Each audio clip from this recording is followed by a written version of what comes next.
ابھی شیخ فرما رہے تھے, عمر نے تلوار نکال کر کہا رضی اللہ عنہ وارضا, جس نے کہا محمد مر گئے صلی اللہ علیہ وسلم گردن کو کاٹ ڈالوں گا.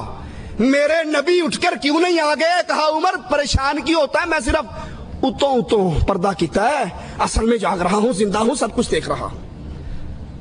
اگر تمہارے بزرگ انگوٹھے پکڑ سکتے ہیں, فاطمہ نے 6 مہینے رسول کی زندگی کے بعد زندگی پائی, کسی نے فاطمہ کو مسکراتے نہ دیکھا.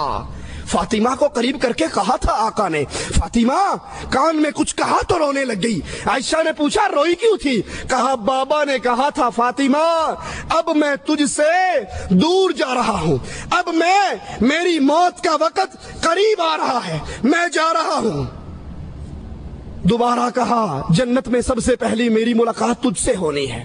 نبی تو کہے میں مر رہا ہوں, قرآن تو کہے وما محمد الا رسول قد خلت من قبلہ الرسل افإن مات, قرآن تو کہے انک میت, لیکن تبلیغی کہتے ہیں ہمارے نہیں مرتے. صرف مرتے ہی نہیں بلکہ یہ صفحہ 669 ہے, فضائل صدقات ہے. ابو علی نے کہا ایک فقیر میرے پاس عید کے دن آیا, خستہ حال, پرانے کپڑے, کہنے لگا کوئی پاک صاف جگہ ہے جہاں میں لیٹ کے مر جاؤں؟ کہا آ جاؤ, لیٹ جاؤ, مر جاؤ, بڑی کھلی جگہ ہے. وہ آیا, لیٹ گیا, مر گیا, اور جب وہ مرنے لگا اینڈ ہو گیا, ہوا نکل گئی, میں نے غسل دیا. کہنے لگا بے وقوف, مجھے مردہ نہ سمجھنا, میں زندہ ہوں, قیامت کے دن پوری وجاہت کے ساتھ تیری مدد کروں گا. رسول اللہ نے تو کہا تھا فاطمہ سے خذی من مالی ما شئتی, جو جی چاہتا ہے میرے مال میں سے لے لے, عمل کر لینا. عرش والے نے پکڑ لیا تو محمد کی بیٹی میں چھڑا نہ سکوں گا صلی اللہ علیہ وسلم. اس حدیث کو بھی سامنے رکھیے. اور یہ صفحہ 711 فضائل صدقات. کہتے ہیں مولوی زکریا صاحب, عرب کی جماعت ایک سخی کی قبر پہ گئی, اونٹ پہ سوار ہو کر گئے. وہ قبر والا اونٹ والے کے خواب میں آیا اور کہنے لگا تم آئے ہو خالی پیٹ واپس چلے جاؤ, مجھے اچھا نہیں لگتا, یہ اونٹ مجھے بیچ دو, اس کے بدلے میں اصیل اونٹ گھر کھڑا ہے وہ لے لو. خواب میں سودا طے ہوا. لفظ ہے مولوی زکریا صاحب کے, قبر والا اٹھا, قبر سے نکلا, اونٹ کو ذبح کیا. قبر والا اٹھ کے باہر آ کے اونٹ ذبح کر کے پھر قبر میں چلا گیا. آگے پولیس کی چیک پوسٹ لگی ہوئی تھی, بیگم کو مل کر کیوں نہیں آیا؟ یتیموں کے سر پہ ہاتھ رکھ کر کیوں نہیں آیا؟ کہا ہم گوشت کھا پی کے جان بنا کے پیٹ بھر کے جا رہے تھے, سامنے سے ایک نوجوان آیا, تم میں فلاں ابن فلاں کون ہے؟ کہا میں ہوں. کہا میرے باپ کو کوئی چیز بیچی ہے؟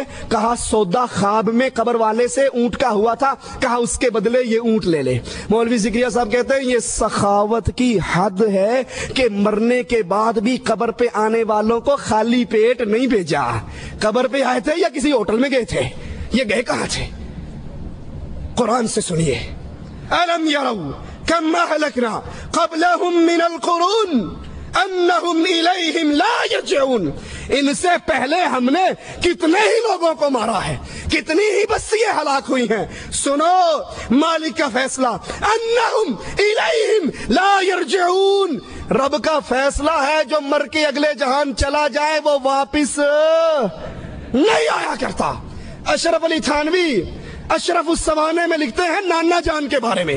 نانا جان حج پہ جا رہے تھے, ڈاکوؤں نے حملہ کیا, مر گئے, قتل ہو گئے, ختم ہو گئے. رات ہوئی تو نانا جان مٹھائی کا ڈبہ لے کے نانی اماں کو سلام کرنے پہنچ گئے. کہنے لگے کسی کو نہ بتانا, ہر جمعرات کو آؤں گا, مٹھائی لاؤں گا. کہا اچھا ٹھیک ہے. تھانوی صاحب کے نانا نہیں بتاتی. صبح خیال آیا جب لوگ بچے مٹھائی کھائیں گے تو پڑوسی تو کہیں گے بابا مرد گھر میں ہے نہیں, مٹھائی کہاں سے آتی ہیں, الزام لگیں گے. کہا بھائی نہیں پریشان نہیں ہو. رات تھانوی کا نانا آیا تھا. تھانوی صاحب کہتے ہیں اس کے بعد نانا جان پھر ساری عمر ہمارے گھر میں دوبارہ نہیں آئے. یہ تھانوی کا نانا آیا تھا. قرآن کہتا ہے جو مر گئے وہ حرام علی قریۃ اہلکناها انہم لا یرجعون. جو مر گئے وہ واپس نہیں آیا کرتے. پوچھو یہ آنے والا کون ہے؟ جو مر کے اللہ کے دربار میں چلا گیا وہ واپس نہیں آتے. لیکن فضائل اعمال کہتی ہے آتے ہیں, انگوٹھے پکڑتے ہیں, مدد کرتے ہیں, روٹی کھلاتے ہیں, اور یہ سارا کچھ کرتے ہیں, سنتے بھی ہیں. جبکہ قرآن کہتا ہے انک لا تسمع الموتى, اے نبی آپ ان مردوں کو سنا نہیں سکتے، آپ ان کو اپنی آوازیں سنا نہیں سکتے۔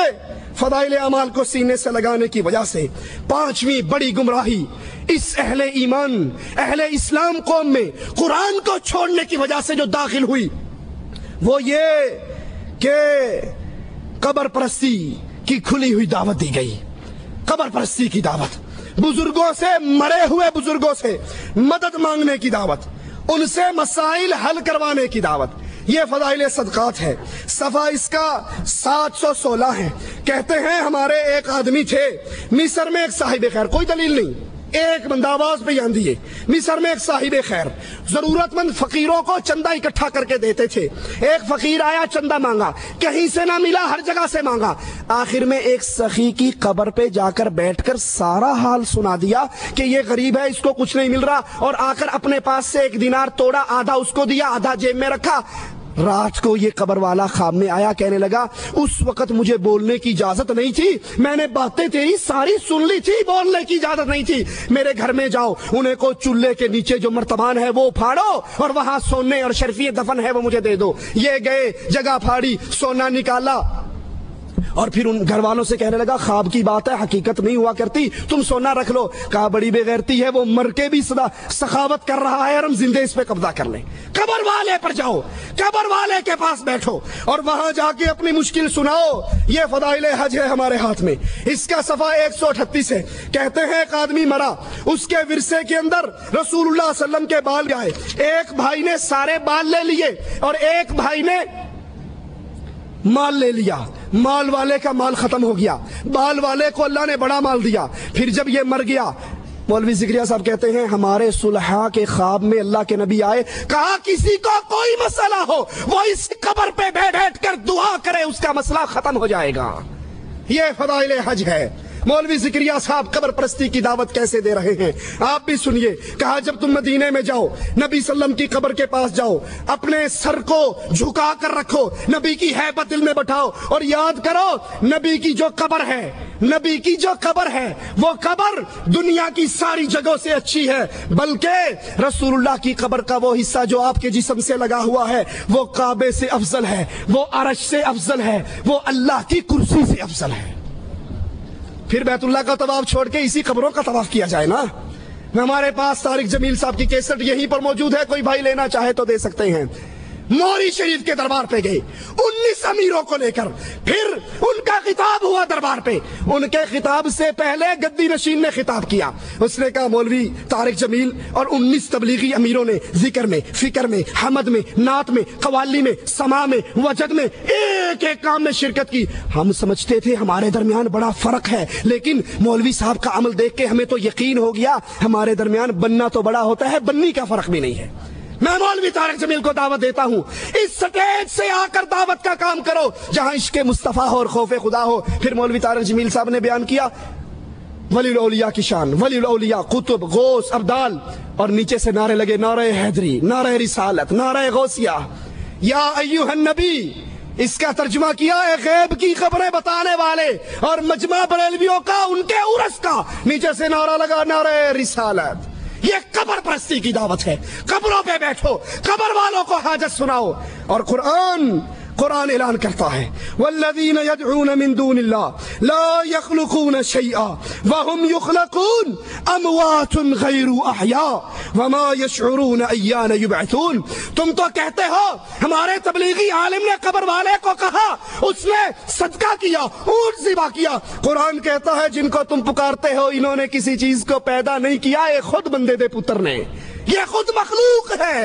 اور حالت کیا ہے؟ اموات غیر احیاء، یہ مردہ ہیں، یہ زندہ نہیں ہیں، انہیں تو یہ بھی نہیں پتا اٹھایا کب جانا ہے۔ بہت بڑی بدعقیدگی اہل ایمان میں، مسلمانوں کے اندر اس قرآن کو چھوڑنے کی وجہ سے، ان فضائل اعمال کو اپنے سینے سے لگانے کی وجہ سے جو پھیلی، اس میں ایک بڑی خطرناک بات رہبانیت کی دعوت، صوفیت کی دعوت۔ یہ ہمارے ہاتھ میں فضائل درود ہے، مشکل کشائی کی دعوت، اس کو پکارو اس کو پکارو۔ ایک کہتا ہے فضائل درود کے اندر میں حج پہ گیا، صفحہ 116 ہے، میری ماں مر گئی وہیں رہ گئی، منہ کالا پیٹ پھول گیا، میں نے کہا یہ کیا مصیبت آ گئی؟ اچانک مدینے سے دیکھا ایک ابر آیا، نیچے اترا، اس میں سے بندہ ظاہر ہوا، ماں کے منہ پہ، پیٹ پہ، جسم پہ ہاتھ پھیرا، وہ پھیرتے ہی فوراً ہی ماں بالکل ٹھیک ٹھاک ہوگی۔ میں نے کہا تو کون ہے؟ کہا تو نے نہیں پہچانا؟ کہا نہیں میں نے تو نہیں پہچانا۔ کہا میں محمد الرسول اللہ ہوں۔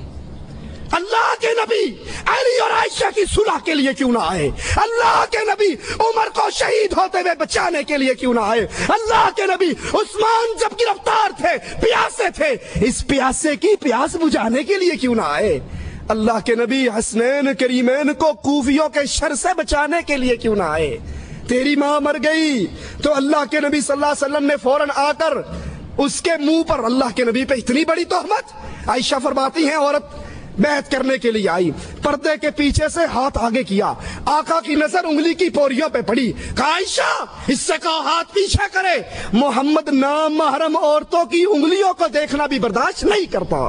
اور ظالم اتنی بڑی رسول اللہ کی توہین کہ اللہ کے نبی علیہ الصلوۃ والسلام نے اس عورت کے منہ پہ، پیٹ پہ، جسم پہ ہاتھ پھیرا۔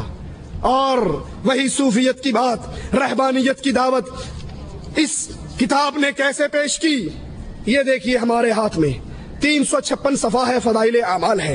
کہتے ہیں عبد الواحد مشہور صوفی ہیں، ایک روز نیند کا اتنا غلبہ ہوا، سو گئے، رات کو خواب آیا، خواب کے اندر وہی ایک حسین و جمیل خوبصورت ریشمی لباس میں لپٹی ہوئی لڑکی نظر آئی، کہنے لگی تو سو رہا ہے، فکر کر میرے لیے، بھاگ دوڑ کر اٹھے، اور اٹھنے کے بعد قسم اٹھا کر کہا آج کے بعد کبھی نہیں سوؤں گا، اور 40 سال تک عشاء کی وضو سے فجر کی نماز پڑھتے رہے۔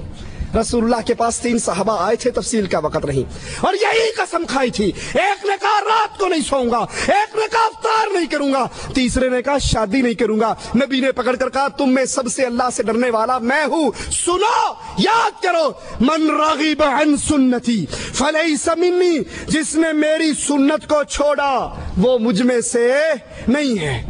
ایک سید صاحب کا بیان 360 صفحہ پر، کہتے ہیں ایک سید صاحب کا قصہ ہے، 12 دن تک ایک ہی وضو سے ساری نمازیں پڑھی، 12 دن تک، سن رہے ہیں آپ، 12 دن تک ایک ہی وضو سے، کوئی بڑی پکی قسم کی قبض ہوئی بھی تھی، اس کو نہ پیشاب کی حاجت نہ پخانے کی حاجت، کچھ بھی نہیں ہوئی، 12 دن تک ایک وضو سے نماز پڑھی، اور 15 سال تک مسلسل کبھی لیٹنے کی نوبت نہیں آئی، 15 سال تک نہیں لیٹے۔ اور صفحہ 382 پہ ایک اور بزرگ کے بارے میں کہتے ہیں، ان کے پاس ایک مرید آیا، انہوں نے فجر کی نماز پڑھی، فجر کی بعد نفل شروع ہو گئے، نفل لے کر ظہر تک پڑھتے رہے، ظہر کی نماز پڑھی، ظہر کی نماز کے بعد پھر نفلوں میں شروع ہو گئے، عصر تک نفل پڑھتے رہے، عصر کی نماز پڑھی، اس کے بعد دعا میں مشغول ہو گئے، مجھ سے فارغ ہوئے، مغرب کی نماز پڑھی، مغرب کے بعد نفلیں شروع کر دی، پھر عشاء کی اذان ہوئی، عشاء کی نماز پڑھی، یہ بیٹھا رہا بیچارہ، انتظار کرتا رہا، عشاء کے بعد نفلیں شروع کر دی، پھر صبح ہوگی، صبح کی نماز پڑھی، صبح کی نماز پڑھنے کے بعد ذکر شروع کر دیا، بیٹھے بیٹھے آنکھ لگ گئی تو فوراً آنکھ کھول کے کہتے ہیں استغفر اللہ، اس آنکھ سے اللہ کی پناہ جو نیند سے بھرتی نہیں ہے۔ یہ نماز پڑھتا رہا یا سوتا رہا ہے؟ یہ دعوت رسول اللہ صلی اللہ علیہ وسلم کی دعوت نہیں۔ اللہ کے نبی زینب کے گھر میں آئے، لٹکی ہوئی رسی کو دیکھا، کہا کیا ہے؟ کہا جب زینب تھک جاتی ہے پھر زینب اس کا سہارا لے کر، اس کا ٹیک لے کر، اس کا ٹیک لگا کر پھر نماز پڑھتی ہے۔ کہا اس کو کھول دو اور اس کو سنا دو، جب وہ تھک جائے تو اس پر اس کے جسم کا حق شروع ہو جاتا ہے۔ فرماتے ہیں 465 صفحے پر، صوفیت کی دعوت، قرآن بھی چھوڑ دو، ذکر الا اللہ کا ضربے مارو۔ کہا سید علی میمون، ان کا مشہور قصہ ہے، بہت بڑے عالم تھے، مفتی تھے، مدرس تھے، وہ ایک سید صاحب کے بیعت ہو گئے، سید صاحب نے اس سے سارے کام چھڑوا دیے اور کہا بس ضربے مارو، الا اللہ الا اللہ الا اللہ، سانس سے دیکھا آپ نے لائٹیں بند ہوتی ہے، یہ کیا ہے؟ یہ لا الہ، یہ کیا ہے؟ الا اللہ، لا الہ الا اللہ، بس یہ ضربے لگتے رہے، اندھیرا ہو گئے۔ کہا ضربے لگوانی شروع کر دی، ان کو پتہ لگا کسی وقت یہ چھپ کر اللہ کا قرآن بھی پڑھتے ہیں، فوراً بین لگا دیا کہ تم نے قرآن بھی نہیں پڑھنا، صرف ہمارے بتائے ہوئے ذکر کرو اور اللہ کی ضربے مارو۔ کہا کچھ عرصے کے بعد ان کا دل جاری ہو گیا، پھر دل نے ضربے مارنی شروع کر دی، پھر دل سے اللہ کی صدائیں نکلنی شروع کر دی، پھر جب ان کا دل چل پڑا پھر ان سے کہا ہاں اب تم قرآن پڑھو۔ پھر جب قرآن پڑھا تو ایسے ایسے انوار ان کے سامنے آئے جو اس سے پہلے نظر نہیں آئے تھے۔ کیا یہ طریقہ رسول اللہ صلی اللہ علیہ وسلم کا طریقہ ہے؟ ابن مسعود مسجد میں داخل ہوئے، لوگ پتھروں پہ ذکر کر رہے، ایک کہتا اللہ اکبر، سارے کہتے اللہ اکبر۔ آپ نے فرمایا ان بدعتیوں کی مسجد سے نکالو اور یہاں قرآن کی تلاوت نہ کرو، بس مولویوں کے بتائے ہوئے ذکر کرو۔ یہ راستہ رسول اللہ صلی اللہ علیہ وسلم کا راستہ نہیں۔ فضائل ذکر ہے، مولوی ذکریہ صاحب رائٹر ہیں، صفحہ 575 ہیں، فرماتے ہیں ہمارے ایک پیر صاحب ممشاد ان کا نام ہے، ان کی موت کا وقت آیا، انتقال ہونے لگا تو پاس بیٹھنے والوں نے دعا دی کہ حضرت آپ کو اللہ عز و جل جنت کی فلاں فلاں فلاں نعمتیں عطا فرمائے۔ کہنے لگا بھلے آدمی، جنت تو 30 سال سے بن کر سنور کر میرے سامنے آ رہی ہے، میں کبھی اس جنت پہ نظر ہی نہیں ڈالتا۔ کیوں؟ صوفیوں کا عقیدہ ہے، آدھی کلندری رابعہ بصری کہا کرتی تھی جنت کے پانی سے جہنم بجھا دوں، جہنم کی آگ سے جنت جلا دوں، پھر بے لوث ہو کر عبادت کروں۔ یہ صوفیت کی دعوت ہے، یہ رہبانیت کی دعوت ہے۔ رسول اللہ صلی اللہ علیہ وسلم نماز کے دوران 2 قدم آگے بڑھے، پھر 2 قدم پیچھے ہٹے۔ صحابہ نے کہا آپ آگے کیوں بڑھے، پھر آپ پیچھے کیوں ہٹے؟ کہا مجھے اللہ عز و جل نے جنت دکھائی، میں اس کی خواہش میں آگے بڑھا، پھر رب نے جہنم دکھائی، میں اس کے ڈر سے پیچھے ہٹا۔ اور قرآن بیان کرتا ہے یدعون ربہم خوفا وطمعا، اہل ایمان اللہ کی جنت کی لالچ میں آگے بڑھتے ہیں اور جہنم کے ڈر میں، ان 2 کے درمیان رہ کے اللہ کی عبادت کرتے ہیں۔ یہ عقیدے کہ ہمیں جنت کی ضرورت نہیں، ہم جنت کو دیکھتے نہیں، ہمیں جنت کی طلب نہیں، یہ عقیدے محمد رسول اللہ کے عقیدے۔ آپ نے تو بدر میں صحابہ سے کہا تھا قوموا الی جنت عرضھا کعرض السماء والارض، اٹھو اس جنت کی طرف دوڑ لگاؤ جس کی چوڑائی زمین و آسمان کے برابر ہے۔ 572 صفحہ ہے فضائل صدقات کا، رہبانیت اور صوفیت کی دعوت۔ کھانا پینا چھوڑ دو، بیگم بچے چھوڑ دو، پہاڑوں میں نکل جاؤ۔ کہتے ہیں ایک بزرگ کی دلیل کوئی نہیں، کون تھا، کب مرا، کب پیدا ہوا، نام کیا تھا، کچھ نہیں، بس ایک بزرگ کی باتیں کرتے ہوئے اس کو اسلام کی دعوت دی۔ اس نے کہا کہ ہمارے نبی عیسیٰ 40 دن تک فاقہ کر لیا کرتے تھے، اور یہ بات معجزے سے ہی ہو سکتی ہے، ویسے تو نہیں ہو سکتی۔ اس صوفی صاحب نے کہا اچھا اگر میں 50 دن کا فاقہ کروں تو مسلمان ہو جاؤ گے؟ کہا بڑی بات ہے، اب تو نبی عیسیٰ سے بھی بڑھ جاؤ گے تو مسلمان ہو جاؤں گا۔ 50 دن تک نہ کھایا نہ پیا، فاقہ کر کے گزارا۔ کہا یہ تو 50 دن تیرے کہنے پہ تھے، لے اب 10 دن اور فاقہ کر کے دکھاتا ہوں۔ یہ کس رسول کی تعلیم ہے؟ یہ کس نبی کا دین ہے؟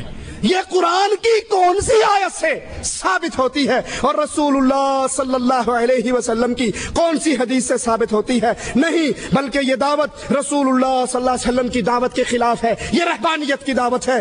صفحہ 588 کا حوالہ سنیے، یہی فضائل صدقات کہتے ہیں جنید بغدادی نے کہا ہمارے سری سکھتی جو پیر تھے 98 برس تک کسی نے اس کو موت کے علاوہ بستر پہ لیٹے ہوئے نہیں دیکھا، 98 برس تک کھڑے ہو کر عبادت کرتے رہے۔ اس کی کمر تھی یا کوئی اوریجنل قسم کا لینٹر ڈلا ہوا تھا؟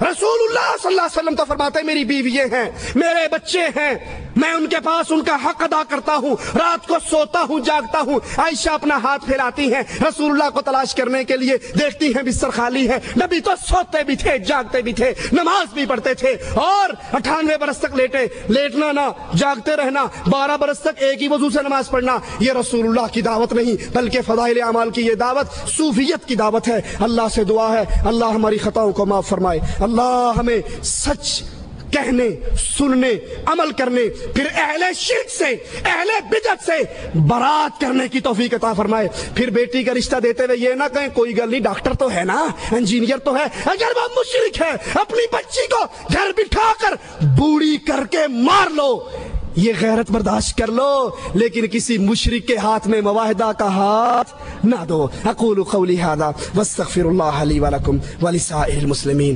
فاستغفروہ انہ هو الغفور الرحیم۔ جزاکم اللہ خیر۔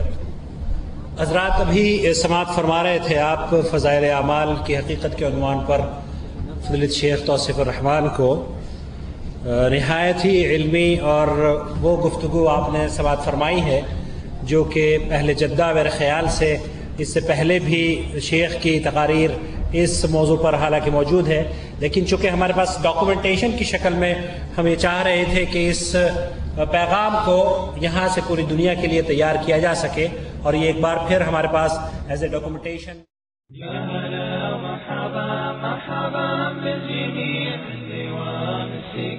عندنا تغبير يا هلا مرحبا مرحبا بالجميع عندي ومسلقة عندنا تغبير الكرم لكم والكرم ما يضيع عند قوم انتحاموا على دينها الكرم لكم والكرم ما يضيع عند قوم انتحاموا على دينها يا هلا مرحبا مرحبا بالجميع عندي ومسلقة